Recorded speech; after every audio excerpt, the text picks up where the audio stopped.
I was drawn to an op-ed piece in the New York Times last week while on vacation. Of course, what was I doing? Sitting there reading the op-ed section of the New York Times to try to get angry. But I came across one by Susan Jacoby, who was most recently the author of the ebook "The Last Men on Top." And Susan, who's also a columnist, of course, joins us. Hey, Susan, how are you? I'm fine. Good, good, good. After having my author website nearly crash. Why did that happen? Well, I got a lot of people took it very personally. I mean, as you know, what this piece was about was everybody is sort of looking at this through what I think is a really old paradigm, which is powerful men abusing women. But take Weiner out of it for a minute. I would like to. The fact is having sex online is something that millions of Americans, both with strangers, something that millions of Americans, both men and women, are doing. And, you know, leaving aside the political story of this guy is married and all of that, it's a big change in the way people live. And I got an awful lot of emails from people saying, well, who are you to judge? Who are you to judge me? People taking it rather personally, to say the least. Well, I guess most of those would be women who you said aren't doing themselves self-esteem-wise any favors by sitting in a computer and having sex with men they don't know online. I guess that's the focal point of or the main type of person who wrote you. Well, what I said is neither women nor men are actually doing themselves much of a favor. I mean, I think there are a lot of problems with this, but the silly, you know, the kind of, I consider the reaction of the media to the Anthony Weiner story at this point basically about, you know, with the maturity of a 15-year-old, actually. This is how I see the Weiner story. He's not going to be mayor of New York because only old people vote in primaries. Judging from my emails from people under 30, I suspect that in spite of the fact that he's married, that the attitude of younger voters toward this transgression would be quite different. But I think we really have to think about what does it mean in a society when people are choosing to do that at night as opposed to meeting and having sex with real people. You know, you can say those are not mutually exclusive, but in fact, if you're spending all of your time online, just if you're spending all of your time texting friends instead of actually seeing them and having dinner with them and having a drink with them, it can become, you know, a substitute for the real thing. Oh, absolutely. Look, I believe that what Weiner did, if you're married, it absolutely is cheating. Absolutely. I mean, it's not just the act of you know, intercourse or touching someone that makes it cheating. I mean, if you're you know, consumed by it and you're spending your time there instead of with your wife or husband or whatever, you're cheating. And you can't stop yourself. Right, right. But here's the thing. You mentioned, you know, powerful men and abusing women. Was Hillary abused? Hillary? Oh, now we're going back. We're going. Well, yeah. I mean, powerful. We're going back to pretexting. I mean, you know, here's the president of the United States, governor of Arkansas, you know, presidential candidate, whatever. I mean, Hillary. I always thought Chelsea was the one who was really abused. You know what?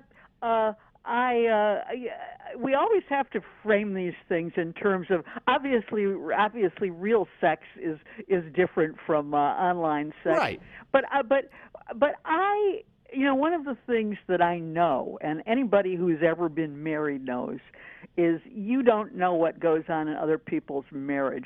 I am disgusted, and I was disgusted, by the way, at the time of the Clinton thing. I wish I had not a dollar, but a dime for every woman who said to me at the time of the Clinton episode, "Oh, if my husband were unfaithful to me, I would leave him." And now there's all of this criticism of Huma Abedin. Why does she say? Well, I was going to get to her. Yeah, we will get to her. Yeah. Well, I don't know why they do it. All I know that it's very easy for all kinds of people who don't have 2-year-olds or who haven't been married to somebody for 30 years, as was the case with the Clintons, to make all sorts of pronouncements about what they would or wouldn't do.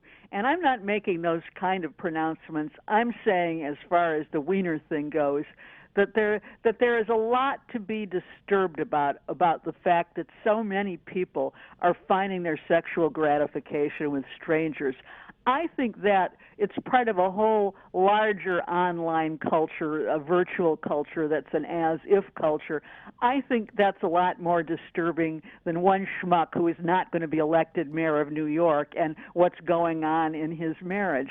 And I don't make statements about abuse about other people's marriage. No. But you said, well, first of all, we're talking to Susan Jacoby, the author most recently of the ebook "The Last Men on Top," here on the Steve Malzberg Show. She had an op-ed piece in the New York Times, Weiner's Women. You talk about in the piece a little bit about how, Weiner is vilified, but his sexting partner, at least Leathers, who, by the way, the media doesn't really mention her left-leaning views and her working for the Obama campaign and signing a petition online that she thought Sarah Palin was inciting violence. That seems to go away in the media coverage. But nonetheless, they glorify her, make her seem like a victim, but, the guy is evil. So combine that with, well, let's focus on that. Why is that? Why does the media, why is this poor woman described as a poor woman when to me, she's Weiner. She said, if I could, I'd marry my legs. She talks about her hair, her lips, her legs. She's Weiner, the female version of Weiner. Because the media are seeing this through an old paradigm. Things that people do to people in person, spousal abuse, abuse of girlfriends, things like that. We are looking at this through that paradigm. But in fact, there is nothing that is more of an equalizer than the Internet.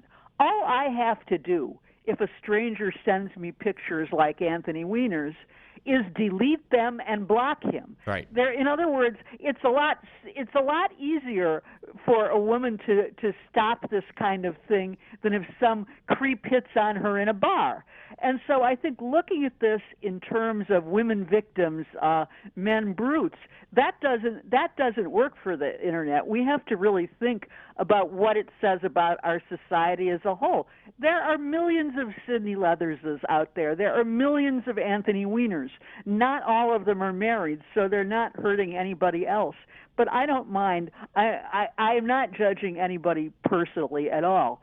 But what I say is that we are what we do. How we spend our time is who we are.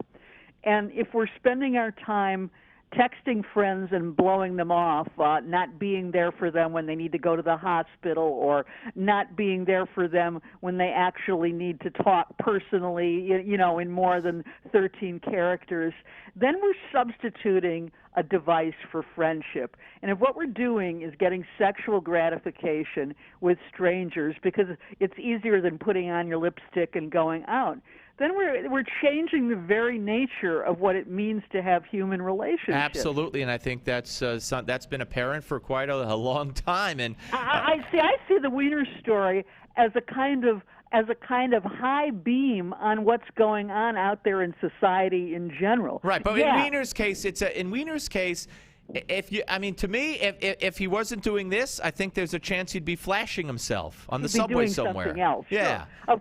Of course. I don't just mean having an affair. I mean he might be flashing himself in subways or something. No, it's obvious that a politician who has that much to lose, who does this kind of stuff, is compulsive. Right, but I want to get back to something, if I can, Susan. Something you said about powerful men have been abusing women for a long, long time, and I'm just asking here. To me, doesn't that mindset or that claim just go right along with poor Leathers and evil Weiner? Because how are women abused? How are women abused by powerful men? I don't understand. In terms of the Weiner case, this is not a case. Well, no, but you said forever, basically. Well, that's easy. How? You look at the difference between Weiner, whose partners on the Internet are all consensual, and the mayor of San Diego, who is hitting physically on women who work for him. That is abuse of women. Right. That is sexual harassment. Okay, I get that. There is the difference when you use your power to physically make demands out of women for whom it can be a problem to say no. Then you are abusing your power. So what I'm saying is online sex does not fit that paradigm. No. All right, I agree with you. I agree with you. So getting back to Hillary, I mean, her husband didn't just have an affair or two or three or four. I mean, there was Kathleen Willey accusing him of sexual assault. There was Juanita Broderick accusing him of rape. There was Paula Jones saying he took out took it out, to quote from Seinfeld. There was all those things, and that's why I said, did Bill Clinton abuse Hillary in that marriage? I don't know. I don't know at what point.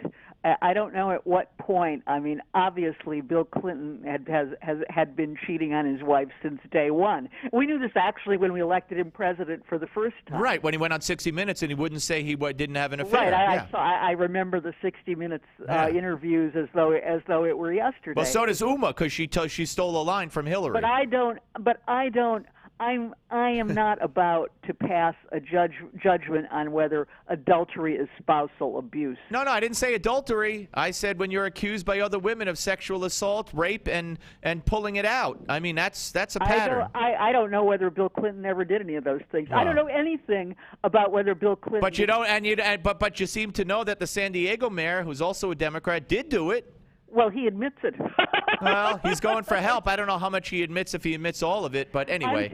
It's true that I do tend to take, when a retired Air Force admiral comes forth and tells her story, I do tend to take that more seriously than I do the stories of people like Paula Jones or Sidney Leathers, who are getting all the publicity they can out of it. Well, I do. It wasn't. But the Clinton story is an old story. I have no idea. I know that any politician now who has ever had affairs with women, if the woman feels she has nothing to lose, you're going to always get a whole parade of women coming forward, whether they did it or not. Obviously, Bill Clinton, all I can say that we know about him for sure is he was a serial adulterer.